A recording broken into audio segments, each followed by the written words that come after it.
Dire que c'est à la mode, c'est pas respectueux déjà pour toutes les femmes qui souffrent et qui ont des tonnes de conséquences dans leur vie de tous les jours. Ça veut dire que c'est juste une mode et que ça va passer. Non, on peut pas faire une journée normale quand on souffre comme ça. La maladie, elle se prend en charge de façon pluridisciplinaire. L'alimentation anti-inflammatoire, au début, moi j'étais très dubitative. Je me disais comment ça peut avoir un impact aussi important sur les douleurs ou sur même les lésions. Hein. Et puis je l'ai observé. Je dis toujours qu'il vaut mieux attendre 6 mois d'aller voir un spécialiste que de se précipiter et voir un médecin qui n'est pas spécialisé. Aujourd'hui, j'ai l'immense plaisir de recevoir une invitée engagée, à la fois médecin de terrain et actrice de l'innovation en santé, le docteur Marie Ceccarelli. Alors, docteur Ceccarelli, vous êtes à la fois médecin spécialiste de l'endométriose et membre actif du réseau Resendo de l'hôpital Saint-Joseph. Ensemble, pendant cet épisode, on va parler du diagnostic, de la prise en charge, mais aussi de la qualité de vie des patientes. Est-ce que d'abord, ce que j'aimerais, c'est que vous... Déjà, merci infiniment d'être là, d'être dans le podcast. Et est-ce que vous pourriez nous expliquer un peu votre parcours et ce qui vous a amené à vous spécialiser dans l'endométriose ?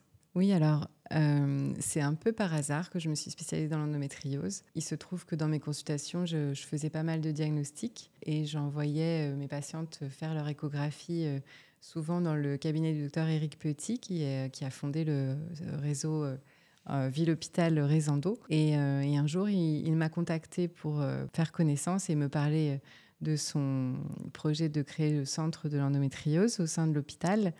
Et il m'a demandé... si ça m'intéressait de faire partie de ce réseau, justement, Ville-Hôpital. Et donc, j'ai accepté. Et ça m'a permis de me former encore plus aussi sur le suivi de cette maladie, le dépistage, toute la prise en charge pluridisciplinaire. Et quelques temps après, j'ai accepté aussi de rentrer dans ce centre et de faire une vacation à l'hôpital Saint-Joseph. Donc là, j'ai eu beaucoup de patientes qui étaient atteintes d'endométriose. Et voilà, et maintenant, je suis vraiment engagée parce que je pense qu'une grande majorité de mes patientes, même au sein de mon cabinet, ont cette maladie. Et du coup, pour revenir au fondement médical, comment vous expliqueriez l'endométriose à une patiente qui vient vous voir pour la première fois ? Alors, je parle de la maladie. Je dis. Donc, c'est une maladie chronique, inflammatoire, liée aux règles. Quand on a ces règles, il y a du sang qui s'épanche dans le pelvis, donc autour de l'appareil génital, la vessie, le rectum. Ce sang, c'est pas du tout normal qu'il soit présent ici, donc il y a une réaction inflammatoire pour aller nettoyer ce sang et ça crée de la douleur, parfois des adhérences aussi au bout d'un moment et tout un tas de dysfonctionnements aussi des organes, donc urinaires, aussi génital et digestif. Donc ça, c'est pour expliquer un petit peu d'où ça vient. Et puis après, il y a tout un tas de symptômes aussi qu'on peut détailler. Et justement, quels sont les symptômes qui reviennent le plus dans votre pratique ? Donc, le premier symptôme, c'est les douleurs liées au cycle. Donc les douleurs surtout autour des règles, donc avant ou pendant les règles, mais des douleurs qui ne sont pas normales, c'est-à-dire que c'est vraiment des douleurs invalidantes, où la personne, si elle ne prend pas un antidouleur, elle ne peut pas sortir de chez elle ou aller à l'école ou au travail, et parfois a des malaises ou peut vomir de douleur. Donc ça, c'est très handicapant. Donc ça doit alerter tout de suite. Tout comme une femme qui me dit qu'elle prend systématiquement un anti-inflammatoire tous les mois, ça m'alerte aussi sur une éventuelle endométriose. Et puis après, il y a aussi des troubles digestifs qui sont très présents, donc une difficulté à digérer, des ballonnements, des crampes intestinales ou diarrhée, constipation, et des douleurs pendant les rapports. Et après, si on va chercher des douleurs dans les cuisses aussi, des douleurs dans le bas du dos, voilà, tout un tas de symptômes. Mais c'est les 3 grands symptômes, c'est ça, douleurs de règles, troubles digestifs, douleurs pendant les rapports sexuels. Et justement, est-ce que les patientes, elles vous parlent d'elles-mêmes de ces douleurs parce qu'elles savent que c'est lié à l'endométriose ou c'est vous qui devez en fait leur poser des questions ? Ça a un petit peu évolué, je trouve, depuis 10 ans. Ça a vraiment évolué même. D'ailleurs, l'âge aussi du diagnostic a évolué dans mes consultations. Mais avant, il fallait vraiment aller chercher l'information. Les femmes n'étaient pas forcément au courant et même ne se plaignaient pas forcément tout de suite parce qu'il y avait quelque chose aussi, parfois c'est familial et dans la famille on dit tu tiens de moi ma fille ou de ta grand-mère et c'est pas forcément une maladie, c'est comme ça dans la famille et on va pas forcément consulter non plus un médecin pour ça. Donc je trouvais qu'il y a moins ça maintenant puisque les mères sont plus au courant que ça existe et elles amènent leurs filles justement dès l'adolescence et ça j'en vois de plus en plus. Donc ça a vraiment évolué. Aujourd'hui, c'est plus les femmes qui pensent elles-mêmes et qui viennent parce qu'elles ont l'impression qu'elles ont de l'endométriose. Et avant, il y avait une errance aussi. Je ne dis pas que c'est fini, il y a encore une errance, mais ça pouvait être une dizaine d'années de consultations qui n'ont rien donné jusqu'à arriver justement au centre de l'endométriose avec des formes assez avancées. Et j'espère, maintenant qu'on en parle de plus en plus, qu'on verra de moins en moins ce genre de cas. Vous aviez des patientes qui arrivaient avec beaucoup, beaucoup d'années. Est-ce que le fait d'avoir autant d'années d'errance, ça a un impact sur la qualité de vie et la pathologie en elle-même ? Oui, ça a un impact, ça peut avoir deux impacts. Un impact psychologique déjà, parce que quand on n'est pas entendu dans sa souffrance, qu'on ne trouve pas de solution ou qu'on n'est pas reconnu tout simplement, psychologiquement, c'est très dur. Et aussi physiquement, puisque si on n'arrête pas la maladie, si on ne la soigne pas, elle peut continuer d'évoluer et continuer d'abîmer les organes. Donc oui, ça a vraiment un impact. Il y a une autre façon de diagnostiquer l'endométriose, c'est au moment de désir d'un enfant. Donc quand il y a une infertilité, on va consulter aussi pour ça. Et c'est là qu'on peut aussi se rendre compte qu'il y a de l'endométriose qui n'a jamais été diagnostiquée auparavant. Et pourquoi, selon vous, il y a encore cette difficulté de diagnostic ? Pourquoi c'est difficile en fait d'être diagnostiqué d'endométriose ? À mon sens, il y a encore des médecins qui prennent pas le temps d'écouter vraiment les patientes ou en tout cas de considérer la douleur. Peut-être aussi, soit parce qu'ils n'ont pas été formés justement par rapport à cette maladie ou qu'ils n'ont pas le temps aussi parfois d'écouter vraiment. Le problème aussi, c'est que quand il y a une échographie qui est prescrite, si on la fait avec un radiologue qui n'a pas beaucoup d'expérience, on peut passer à côté parce qu'il y a des formes qui sont très minimes, qui sont difficiles aussi à diagnostiquer pour un radiologue qui n'a pas été formé à ça. Donc on perd du temps puisqu'il y a une échographie qui va revenir normale alors qu'en fait il y a quand même un petit peu d'endométriose et on peut perdre des années comme ça. Donc c'est aussi l'expérience des médecins radiologues, l'expérience des médecins qui reçoivent les patientes en premier lieu, mais ça peut être un généraliste ou un gynécologue ou même une sage-femme, si elles n'ont pas ces petits red flags qu'on peut avoir sur certains symptômes ou vraiment simplement l'invalidité par rapport aux règles, il faut toujours y penser. Donc si on n'a pas ce réflexe d'y penser, on perd du temps forcément. Il y a encore des femmes qui me disent que leur médecin leur a dit que c'était normal de souffrir pendant les règles. Oui, j'entends ça aussi. Ça arrive encore malheureusement. Donc, Et qu'est-ce que vous dites parce qu'il y a aussi, j'ai entendu des patientes dire que certains médecins disaient que c'était une maladie à la mode. Comment C'est triste d'entendre ça parce que, alors certes, on peut dire qu'on en parle beaucoup aujourd'hui. À la mode, non, c'est une maladie qui existe depuis toujours. Qui a été sous-diagnostiquée pendant des années. C'est vraiment un drame de santé publique. Et enfin, on s'y intéresse un petit peu. Il y a des formations. Voilà, dans les congrès, on en parle de plus en plus. Donc maintenant, les futurs médecins vont être beaucoup plus au courant que ça existe et que ça concerne presque une femme sur 7. Donc c'est enfin... voilà, on se réveille. Mais non, dire que c'est à la mode...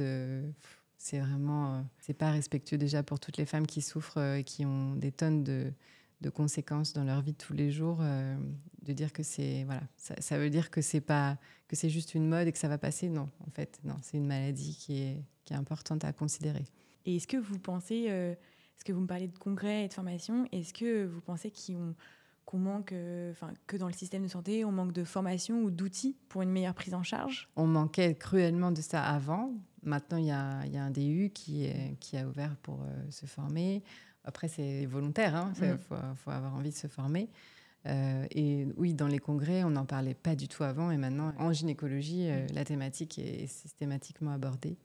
Donc, ça avance. Après, quand on est radiologue, tout le monde n'a pas envie de se spécialiser aussi dans cette maladie. Donc après, il faut aussi avoir la volonté de de se lancer et d'en faire beaucoup, beaucoup, beaucoup jusqu'à être un expert, en fait. Donc ça, c'est pas tout le monde n'a pas envie de ça. Oui, je comprends.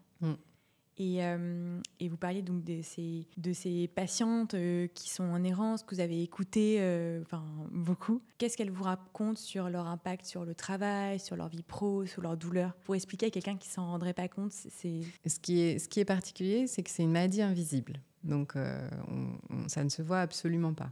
En revanche, c'est un vrai handicap pour certaines femmes, hein. Et évidemment, heureusement, toutes les femmes ne sont pas invalidées par la maladie. Il y a des maladies qui sont minimes, qui sont légères. Mais pour celles qui ont des douleurs invalidantes, parfois juste en crise, parfois en continu, c'est imaginer de souffrir du matin au soir et de quand même devoir aller travailler. C'est terrible et ça ne se voit pas. Donc, en fait, on ne peut pas faire une journée normale quand on souffre comme ça. Et parfois, il y a des métiers aussi qu'on ne peut pas faire. Donc, il y a des femmes qui sont obligées de s'arrêter ou quand elles ont les crises, elles doivent rentrer chez elles. Il faut que le métier aussi soit pas trop stressant, pas trop fatigant physiquement. Donc, il y en a qui renoncent aussi à certains métiers, forcément, parce que c'est pas adapté à leur maladie. Donc, oui, ça a vraiment, pour certaines femmes, pas forcément tout le monde, mais ça peut avoir un impact important et leur empêcher de vivre normalement au travail et aussi au niveau personnel, bien sûr. Oui. Et puis le fait que ce soit invisible, ça isole aussi en plus parce qu'on on se dit qu'on ne nous comprend pas, qu'on ne va pas forcément comprendre ce qu'on vit. Donc, c'est vrai que... Oui, on peut suspecter qu'on en fait trop, qu'on exagère, parce que si on ne connaît pas, c'est sûr que comme ça ne se voit pas, on peut dire que la personne exagère, que c'est juste des règles. Donc ça aussi, ça a progressé. Maintenant, certaines entreprises, c'est reconnu, il y a des congés menstruels. Enfin, c'est bien, l'information, il y a un grand travail à faire et à continuer à faire, c'est très bien. Mais on n'est pas encore... on n'est pas encore à un niveau d'empathie et d'aide, finalement. Oui, c'est le début. C'est le début, voilà. Pour ce qui concerne de leur parcours de soins, donc, quand une femme, ses premiers symptômes, à son diagnostic et même après, puisqu'en fait, parfois, l'après-diagnostic est parfois aussi dur que l'attente, ça peut dépendre. Quel est le rôle pour vous du gynécologue ou sinon du médecin généraliste dans ce parcours de soins? Ça va être d'aiguiller la patiente et de lui recommander les bons thérapeutes, puisque la maladie, elle se prend en charge de façon pluridisciplinaire. Donc vraiment, ça va être important de lui donner les différents axes thérapeutiques et de pouvoir... lui conseiller sur les différents thérapeutes qu'elle va pouvoir suivre et puis de synthétiser un petit peu régulièrement les effets comme une maladie chronique finalement. Il faut régulièrement, tous les 6 mois, voir un petit peu les progrès ou essayer de changer les choses si ça va pas, mais d'évaluer au fur et à mesure en fait les bénéfices de la thérapie. Et c'est vraiment une maladie chronique, donc c'est complexe. Il faut réévaluer tout le temps si ça va pas. Et justement, pourquoi il y a besoin d'une prise en charge pluridisciplinaire? On peut parler des axes thérapeutiques. Le rôle de la gynécologue, en premier lieu, ça va être de stopper les saignements. Donc, souvent, c'est de la mise en place d'une pilule en continu. Le fait d'arrêter de saigner, ça va faire diminuer l'inflammation. Donc, déjà, pas mal de douleurs. Mais il y a aussi l'hygiène de vie qui compte et la mobilité. Donc, pour travailler sur la mobilité des tissus, on a des ostéopathes ou des kinés, et puis aussi faire du sport, bouger. Enfin, voilà, il y a tout un tas de choses à expliquer à la patiente et à recommander. Et il y a aussi, après l'hygiène de vie globale, c'est ce qu'on mange aussi, le sommeil, l'état émotionnel également. Une gynéco ou un médecin généraliste ne peut pas non plus accompagner sur tous ces plans-là. Donc, si on est stressé, on peut avoir besoin d'un suivi aussi avec une sophrologue, une psychothérapeute, une psychologue. Si on a des problèmes de sommeil, il faut prendre en charge aussi ça. Et puis, si on a des problèmes alimentaires, plutôt de digestion, on travaille aussi avec des diététiciennes micronutritionnistes qui peuvent aider, ou bien voir un gastro-entérologue si c'est plus sérieux aussi. Donc, c'est vraiment une prise en charge pluridisciplinaire. Et parfois, il y a besoin d'une chirurgie.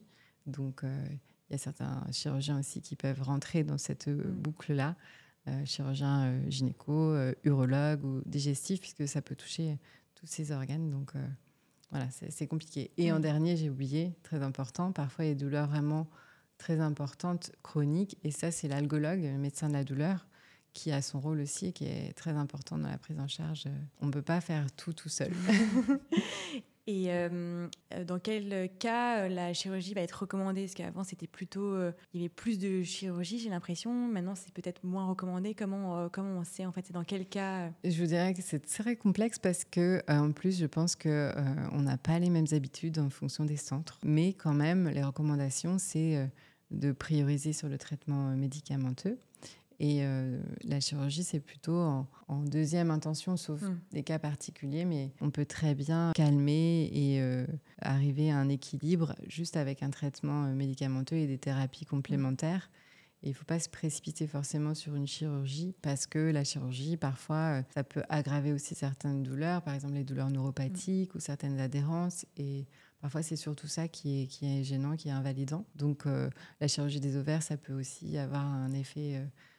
sur la fertilité. Donc, il y a des avantages et des bénéfices, mais il y a aussi parfois des risques. Donc, voilà, c'est à réfléchir en tout cas. Et c'est souvent une décision pluridisciplinaire aussi. Elle est tout à fait dans la prise en charge, elle est importante, la chirurgie, mais peut-être pas en premier lieu. Oui, c'est vrai qu'en tant que patiente, je pense qu'il y a des moments où on se dit « Ah, ça serait tellement bien, on m'enlève. Une chirurgie, ça va m'enlever la douleur. » Mais ce n'est pas forcément le cas, en fait. C'est pas forcément le cas. Non. Tout dépend de quelle douleur, de quel organe. Et voilà. Mais oui, quand c'est un nodule précisément qui fait mal et qui reste douloureux malgré tous les traitements qu'on a mis en place, enlever le nodule, ça va soulager. Mais si c'est finalement les nerfs qui sont, ou les muscles ou les douleurs neuromusculaires qui sont là, la chirurgie risque même peut-être d'aggraver les choses. Donc ça dépend. Donc vous êtes une membre active de Resendo. Qu'est-ce que ça vous apporte en tant que médecin spécialiste dans l'endométriose de faire partie de ce réseau? C'est par Resendo que je me suis formée. Donc, Resendo organise des formations aussi pour les thérapeutes. Donc, ça, c'est très important. Et puis, ça m'apporte de travailler en réseau. Donc, justement, parce que c'est une prise en charge pluridisciplinaire, d'avoir tout un tas de thérapeutes qui font partie de ce réseau. Et je sais qu'ils sont formés. Ils ont les connaissances et l'expérience de terrain aussi pour pouvoir leur adresser des patientes et qu'on travaille ensemble et qu'on communique plus facilement aussi et que les patientes puissent circuler entre nous aussi plus facilement et qu'il y ait un pont entre l'hôpital et la ville également. Donc c'est très important. Et les patientes sont souvent un peu perdues d'ailleurs à pas savoir vers qui se tourner, vers quel thérapeute. Et donc c'est important de savoir que derrière il y a des formations, que c'est sérieux, que tout le monde ne peut pas avoir son nom sur la liste justement parce qu'il faut passer par une formation et une expérience de terrain. Voilà. Ok. Et justement, est-ce que vous trouvez que la prise en charge pluridisciplinaire s'est améliorée parce que donc il y a Resendo qui existe depuis assez longtemps, mais est-ce que vous avez des échos dans d'autres endroits en France? Est-ce que vous pensez que ça s'est amélioré, qu'il y a plus de prise en charge pluridisciplinaire? Oui, avant, on ne parlait pas trop de l'impact de l'alimentation, par exemple, sur les douleurs. On était un peu les seuls à Saint-Joseph, je trouve, à mettre ça en avant. Et maintenant, ça s'est un peu démocratisé un peu partout. C'est vrai que cette prise en charge-là, avec les autres paramédicaux, elle existe dans tous les autres centres d'endométriose maintenant. Donc, ça s'est quand même répandu, ça. Et qu'est-ce qui a fait justement qu'il y ait ce changement de mentalité, qu'on parle plus de l'alimentation? Parce que c'est vrai qu'à mes débuts, au début de mon parcours, pas à Saint-Joseph, mais quand je voyais d'autres praticiens, on me disait qu'il n'y avait pas forcément de lien. Et c'était difficile à le voir parce qu'en tant que patiente, on expérimente les liens entre l'alimentation et les crises, en tout cas parfois. Qu'est-ce qui a changé? Peut-être que justement les patients nous apprennent aussi beaucoup. On apprend avec elles sur le terrain. Il y a 10 ans, on ne connaissait pas vraiment la maladie. Moi, j'ai appris beaucoup aussi des patientes. Enfin, vraiment, de voir que ça fonctionne sur le terrain, de voir les répercussions. Et avec les réseaux sociaux aussi, il y a pas mal de témoignages de patientes ou des patientes expertes qui ont mis ça en avant. Et donc, force est de constater que ça fonctionne. Donc, il y a des micronutritionnistes qui se sont penchés aussi sur le sujet et qui font un grand travail justement pour améliorer tous les troubles digestifs qui sont aussi vraiment très handicapants. Donc, voilà, c'est petit à petit, les langues se délient et ça s'est répandu, je pense. C'est vraiment, je trouve ça très, très bien en tant que patiente, mais j'ai l'impression que c'est un peu la rencontre entre le terrain et l'évidence-based medicine, parce que comment on fait en fait, ça doit être difficile parfois, parce qu'en tant que patiente, parfois j'ai ressenti des frustrations en me disant mais c'est pas prouvé, mais en même temps on s'intéresse pas à cette pathologie, comment on va s'en sortir? Donc comment vous faites en tant que médecin, parce que pour savoir où mettre le curseur en fait? Oui, c'est pas évident. Moi, je suis plutôt un médecin qui suit mon intuition aussi j'ai pas forcément besoin d'études pour après retranscrire des. Enfin, je dis ça parce que je vois 90% de mes patientes dans la journée ont de l'endométriose, donc à force d'entendre je sais pas combien de fois les mêmes retours sur voilà, j'ai évité de manger ça, ça m'a fait du bien, ou l'alimentation anti-inflammatoire. Au début, moi j'étais très dubitative. Enfin, je me disais comment ça peut avoir un impact aussi important voilà, sur les douleurs ou sur même les lésions. Hein. Et puis, je l'ai observé, en fait. J'ai même vu parfois des kystes qui ont régressé. Enfin, voilà, le changement de vie, de mode de vie, ça a un impact sur l'inflammation, vraiment. Donc, je peux que le constater. Après, ça s'explique aussi maintenant. Hein, et moi aussi, j'ai assisté à des conférences voilà, de micronutritionnistes qui expliquent le lien entre l'inflammation et voilà, l'alimentation, ou le stress et l'inflammation, etc. Donc, ça s'explique. Moi, je ne pourrais pas vous faire un cours là-dessus, mais il y a quand même des explications scientifiques. Oui, bien sûr. Non, mais c'est sûr. Mais c'est vrai que je regardais des anciennes recommandations de la HAS de 2018. Ils expliquaient que ça avait potentiellement des effets positifs, mais que ce n'était pas prouvé. Donc, c'est encore difficile. La HAS, le problème, c'est qu'il faut qu'il y ait des grandes études pour que ça soit écrit. Donc, oui, c'est ça. Ouais. Et donc, les soit études, on a de la elles chance. n'existent pas. Ouais. C'est ça, exactement. Donc, soit on a de la chance de tomber sur un médecin comme vous, en fait, ultra spécialisé, et du coup, qui comprend... soit c'est plus compliqué, en fait, pour les patientes. Oui, c'est vrai que c'est une maladie qu'il faut mettre les mains dans le cambouis. Hein. Faut se plonger dedans pour vraiment la comprendre. Et donc, il faut être dedans jusqu'à l'épaule pour après savoir comment la prendre en charge, je pense, oui. Ça nécessite de s'y mettre à 100%. Et qu'est-ce qui est dur justement dans l'endométriose en tant que professionnel, en tant que médecin, thérapeute? Oui. Au bout d'un moment, ce qui est dur, c'est de recevoir toute cette souffrance. Et voilà, les patientes, elles ont un parcours compliqué souvent. Elles sont aussi parfois en colère. Elles sont rarement entendues. Donc, elles viennent un peu avec un bagage comme ça, déjà de méfiance aussi par rapport au corps médical. Et puis vraiment une liste énorme de plaintes et de symptômes. Et donc, c'est très... ça demande beaucoup d'énergie, c'est chronophage aussi, c'est des consultations qui sont lourdes. On ne trouve pas aussi de remède miracle, honnêtement. Voilà, on ne va pas dire c'est bon, j'ai un médicament, ça va être réglé, ça va être super, malheureusement. Donc, c'est compliqué. On fait petit pas par petit pas, on avance. Parfois, c'est plus compliqué que d'autres parce que tout est mélangé, en fait. En plus, moi, je ne suis pas psychologue, mais parfois, voilà, le côté psy il rentre aussi beaucoup en compte.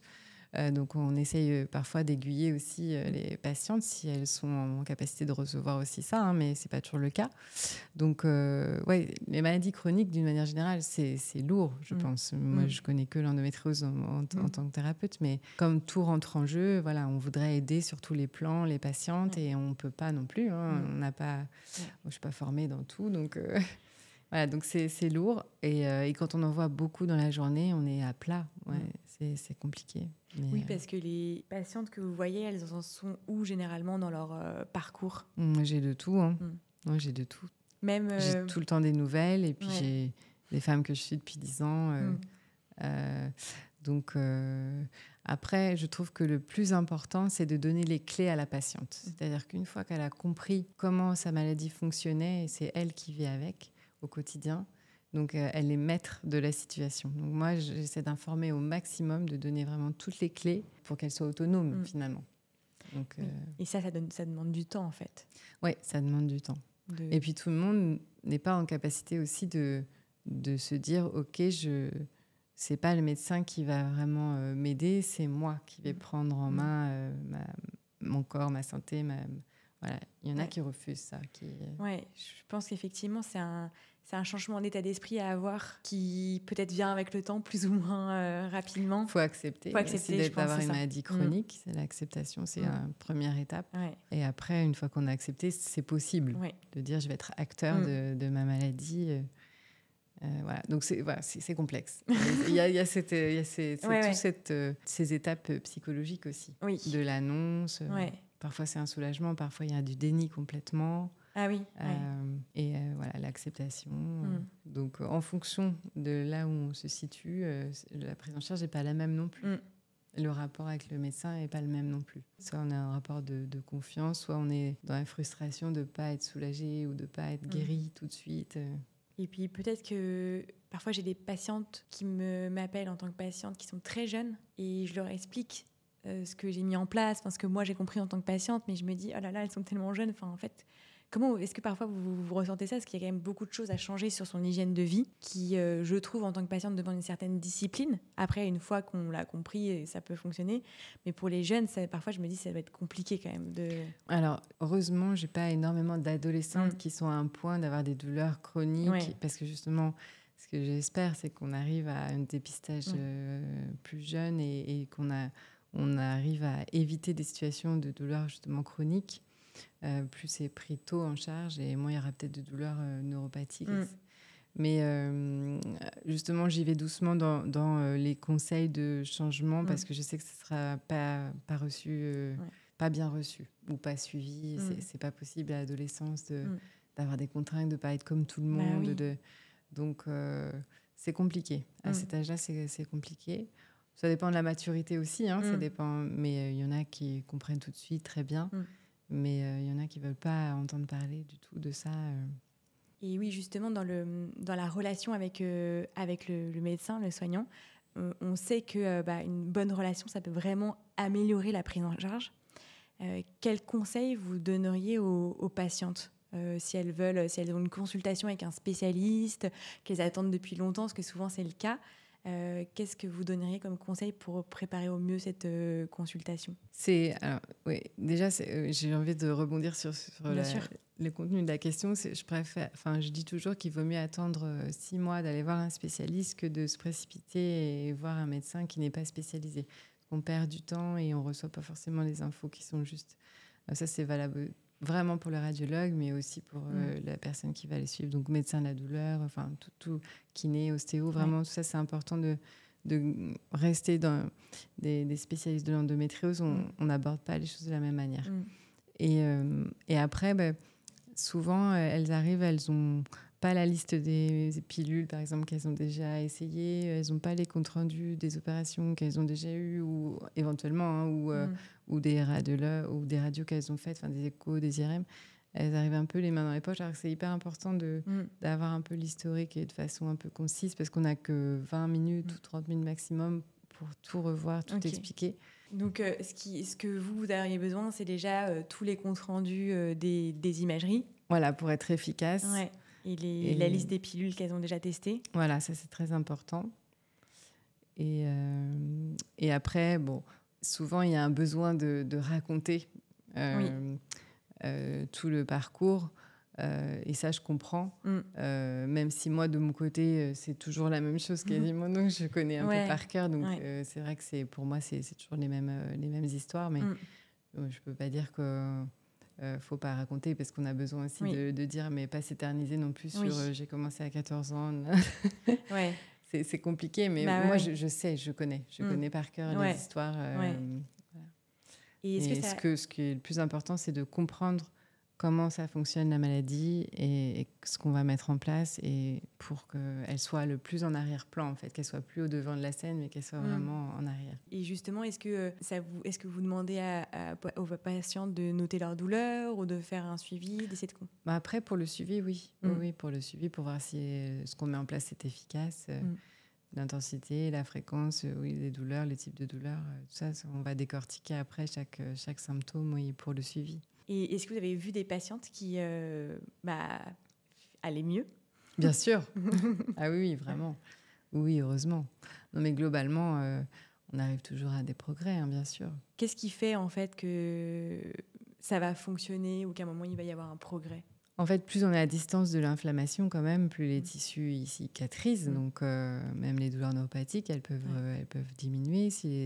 Et puis après, ce qui fait qu'il peut y avoir des hauts et des bas, c'est que la vie, c'est plein un long fleuve tranquille. Hein, c'est ce que je dis toujours. Mais quand on a des périodes où on est plus fatigué, ou même on est malade, on chope un virus, n'importe quoi, on a des soucis, on a des préoccupations, c'est là où la maladie peut reprendre un petit peu plus de terrain. Donc c'est toujours un peu un combat, un équilibre à essayer de trouver.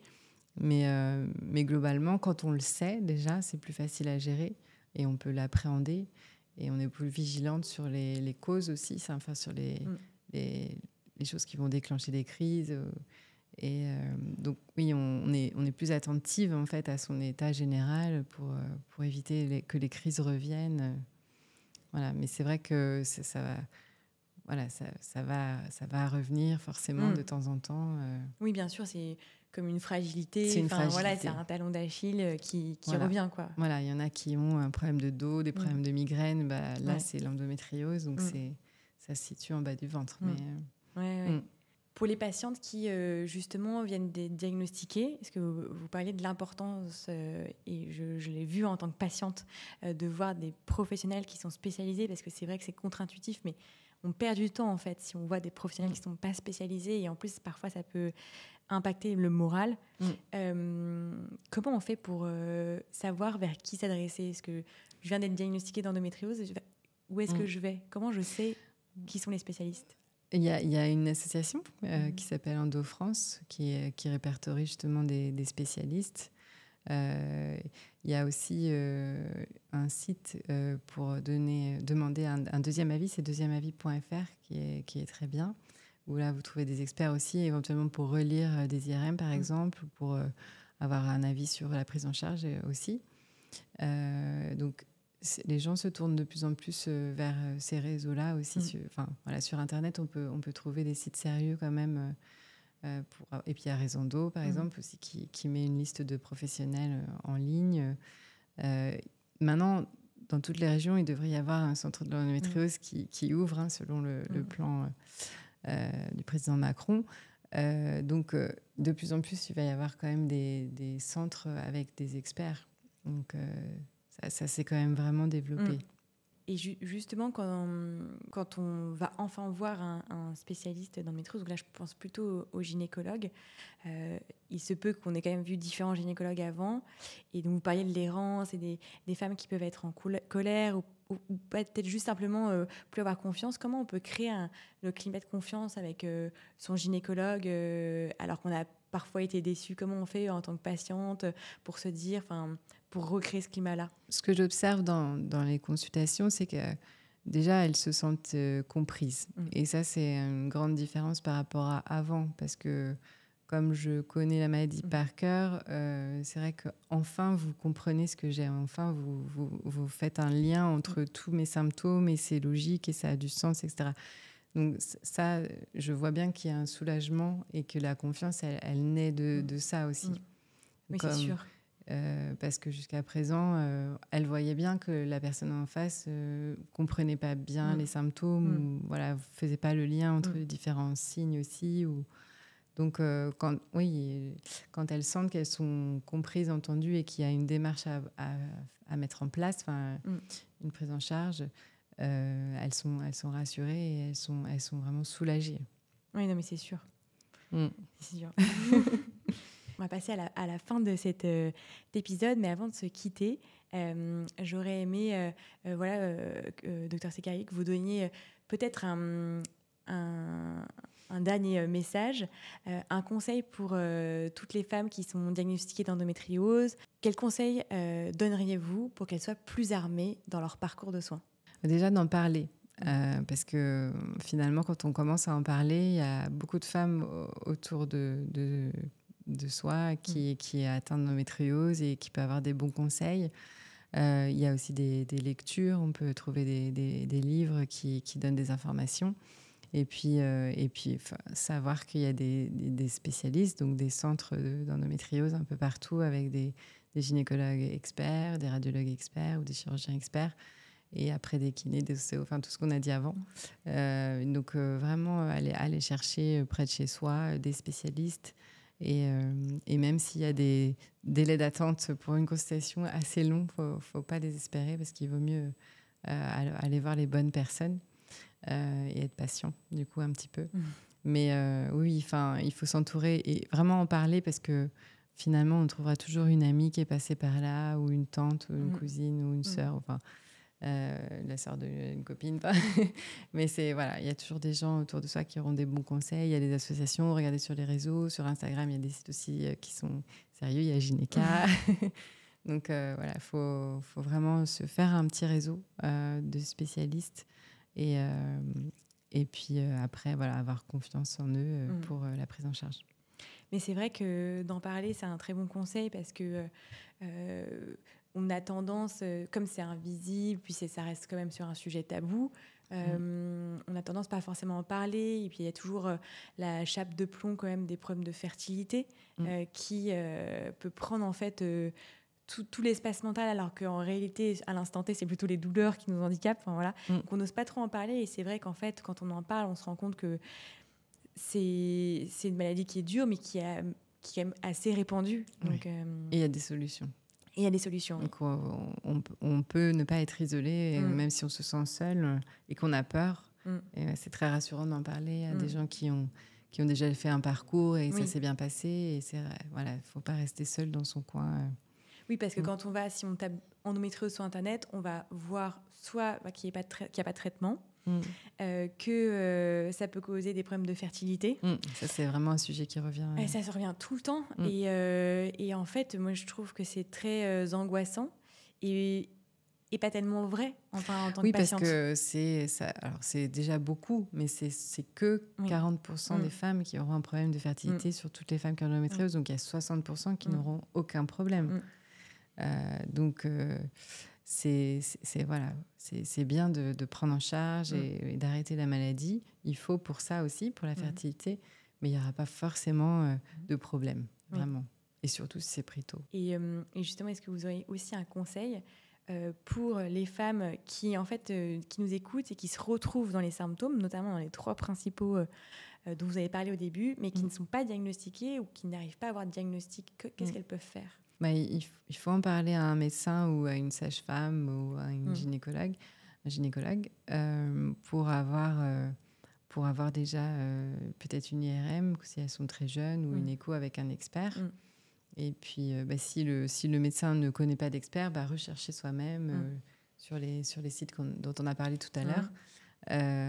Et puis aussi, finalement, si vraiment elles sont invalidées par leurs règles, il faut trouver une pilule et la prendre en continu et couper les règles.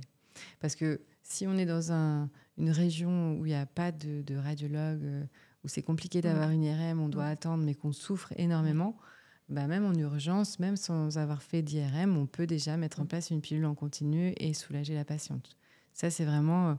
moi, je dis qu'il faut être logique. Si les règles, elles rendent malades, on les coupe. Déjà, c'est pratico-pratique, mais on fait déjà un premier pas. Et est-ce que vous avez justement des patientes qui viennent vous voir et qui ont tous ces symptômes-là, mais qui ont fait des imageries, même parfois avec des centres experts, et on ne voit rien? Oui, parce qu'il y a aussi des formes qui sont très superficielles, des atteintes péritonéales et qui sont vraiment pas faciles à avoir. On voit des signes indirects, parfois juste des petits épanchements, si c'est au bon moment. Donc oui, il y a des formes qui ne sont pas forcément très visibles à la radio. Mais les symptômes priment, donc il faut écouter les femmes, il faut écouter leurs symptômes et on va se baser là-dessus pour les soulager quand même. Je ne connais pas vraiment d'autres maladies, je ne connais pas d'autres maladies du tout qui font souffrir à 8 sur 10 sur l'échelle de douleur pendant les règles. Donc c'est l'endométriose jusqu'à preuve du contraire en fait. Et du coup, on n'en a pas parlé, mais est-ce que l'endothèse, pour vous, ça va être une aide dans la prise en charge ou comment vous vous situez? Ça va être une aide à mon avis, dans des cas particuliers où il y a justement une discordance entre l'imagerie et les symptômes. Ça va pouvoir affirmer le diagnostic. Et peut-être dans des endroits où il n'y a pas accès à l'imagerie, ça peut peut-être aider. Après, le mieux, c'est quand même d'avoir une cartographie des lésions, donc d'avoir accès à une IRM ou à une écho. Oui. Mais ça vient combler ces situations, ce vide un peu diagnostique où on est dans des impasses. Oui. Je pense que ça peut aussi être, pour le professionnel de santé, vous considérez les symptômes, mais peut-être que la patiente, elle a besoin de savoir enfin un nom sur ce qu'elle a. Oui.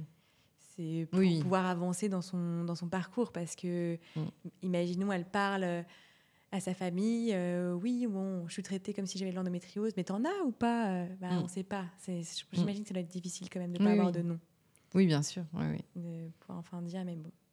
Et ça permet d'éviter aussi d'opérer pour rien, parfois, parce que à une époque, avant, on faisait quand même beaucoup d'opérations pour faire le diagnostic. Oui. Donc, voilà, si on peut éviter... Oui.